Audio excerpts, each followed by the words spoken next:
अस्तो माँ सद्गम्य तमसो माँ ज्योतिर्गम्य। यह कहानी में डालकर सुना रहा हूँ। आज की चमकती दुनिया में जहाँ हर हाथ में मोबाइल है, हर चेहरे पर मुस्कान है, लेकिन दिल के अंदर बेचैनी छुपी हुई है। जहाँ रात भर स्क्रीन की रोशनी तो है, पर जीवन में सच्ची रोशनी कहीं खो गई है। वहीं से शुरू होती है यह कहानी। एक छोटा सा शहर था। उस शहर में एक युवक रहता था। उम्र कम थी, सपने बड़े थे। वह हर दिन सोशल मीडिया पर दूसरों की ज़िंदगी देखकर सोचता, सब लोग मुझसे आगे निकल गए। किसी के पास पैसा है, किसी के पास शोहरत है, और मैं आखिर क्या हूँ। मैं तो सोचा था कि मेरे पास ऐसा घर हो, ऐसा बंगला हो जिसमें हेलीकॉप्टर उतरे, जहाँ पर मैं प्लेन का सवारी करूं, और जहाँ इतना धन हो कि पूरे गांव नहीं, पूरे डिस्ट्रिक्ट मेरा पांव तले दबा हुआ हो। ऐसा उसका सोच था। धीरे धीरे उसने खुद को सबसे अलग करना शुरू कर दिया। वह अपने आप को बहुत बड़ा और बहुत विद्वान, बहुत घमंडी समझने लगा। कमरे में बंद रहना, उसके कमरे में कोई नहीं जा सकता, क्योंकि बहुत बड़ा विद्वान है और बहुत साहसी है, ताकतवर है। रात भर मोबाइल चलाना उसका अपना पेशा बन चुका था, क्योंकि उसको फ्रेंड की कोई कमी नहीं थी। सुबह देर तक सोना। सुबह वह 10 बजे, 11 बजे या 12 भी बज सकता था। तब वह अपना मर्जी से उठता, उसको कोई उठाने नहीं जा सकता था। सुबह देर तक सोने का उसका बीमारी शुरू से ही लगा हुआ रह गया, और हर समय मन में एक खालीपन कि कब एक सुंदर सी परी हमारे घर में आ जाए। हम 8वां पास कर गए, 9वां पास कर गए, 10वां पास करने के बाद एक परी मेरे घर में आ जाएगी, बस उसका शौक़ पूरा हो जाएगा। उसके माता पिता समझाते, बेटा बाहर निकलो, जीवन को महसूस करो, लेकिन उसे लगता कोई मुझे समझाता ही नहीं। एक दिन वह बहुत परेशान होकर वह शहर में निकल गया। उसे एक छोटी मोटी सर्विस मिल गई। उसे लगा कि मैं बहुत बड़ा इंसान बन गया हूँ और बहुत अच्छे पोस्ट पर आ गया हूँ। जो मेरे अंदर बहुत बड़े बड़े इंजीनियर और बहुत बड़े बड़े वकील सब मेरे कहने पर चलते हैं। चलते चलते वह एक पुराने मंदिर के पास पहुंच गया, लेकिन मंदिर के पास पहुंचने के बाद भी उसे यह एहसास नहीं था कि मंदिर में भगवान रहते हैं। वह तो सिर्फ अपनी शौक, शान, घमंड और ताकत पर चलता था। वहाँ एक वृद्ध साधु शांत होकर दीप जला रहे थे।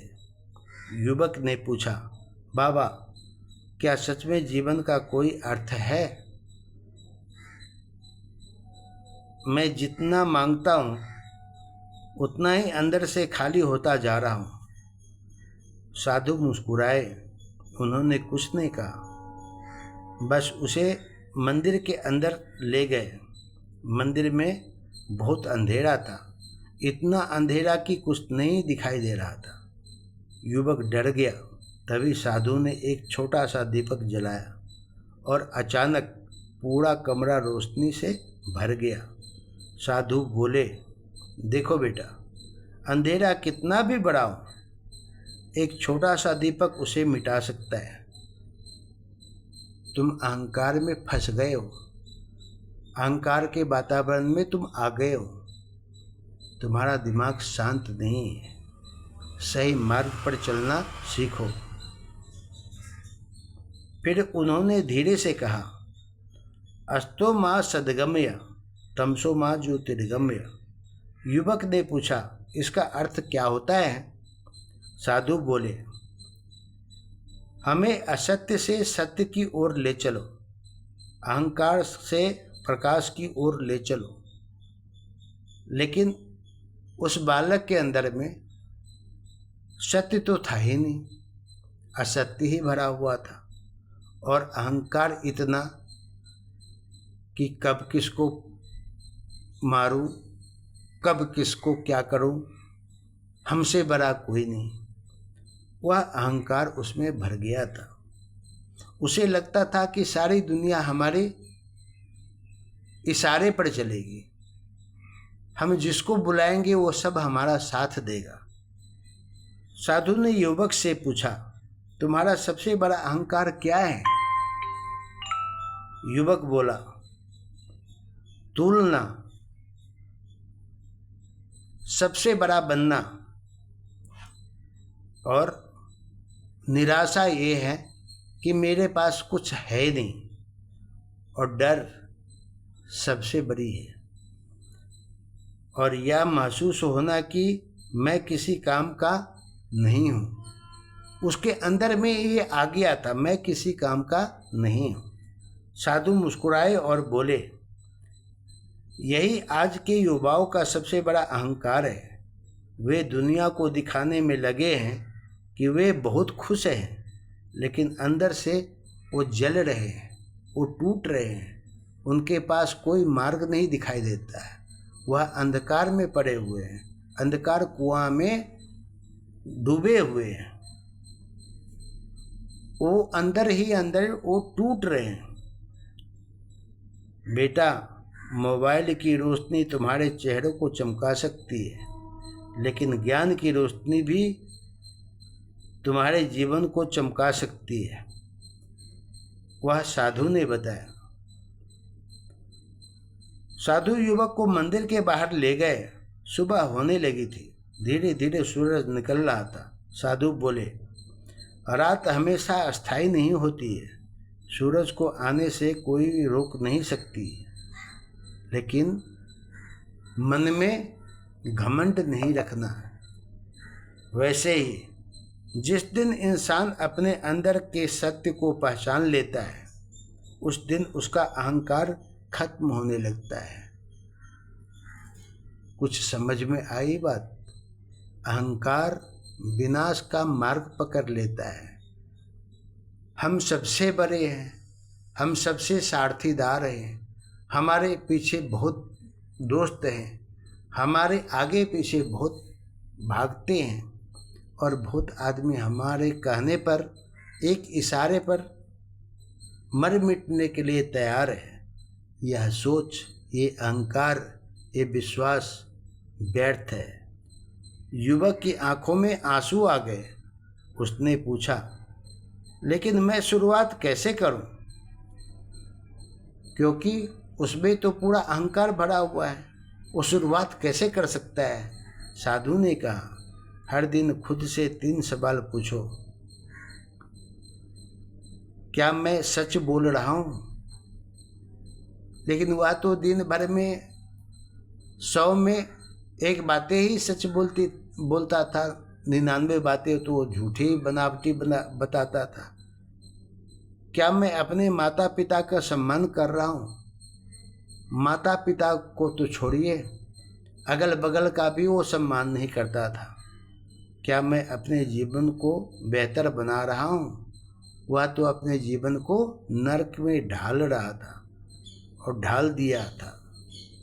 अगर इन 3 सवालों का जवाब हाँ है, तो समझो तुम प्रकाश की ओर बढ़ रहे हो। किसी का सहारा, किसी के दिलाए हुए पर और किसी के किए हुए पर जिस व्यक्ति को घमंड हो जाता है, जिसको अहंकार आ जाता है, वह कभी सही मार्ग नहीं पकड़ सकता है। उस दिन के बाद युवक बदलने लगा। उसने मोबाइल पर समय पर काम करना शुरू किया, सुबह जल्दी उठना शुरू किया, लेकिन उठ ही नहीं पा रहा था। माता पिता के साथ बैठना शुरू किया, उससे उसको जलन है।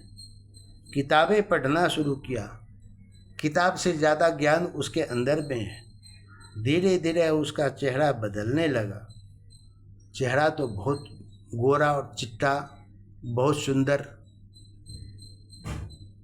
कृष्ण भगवान जैसे है।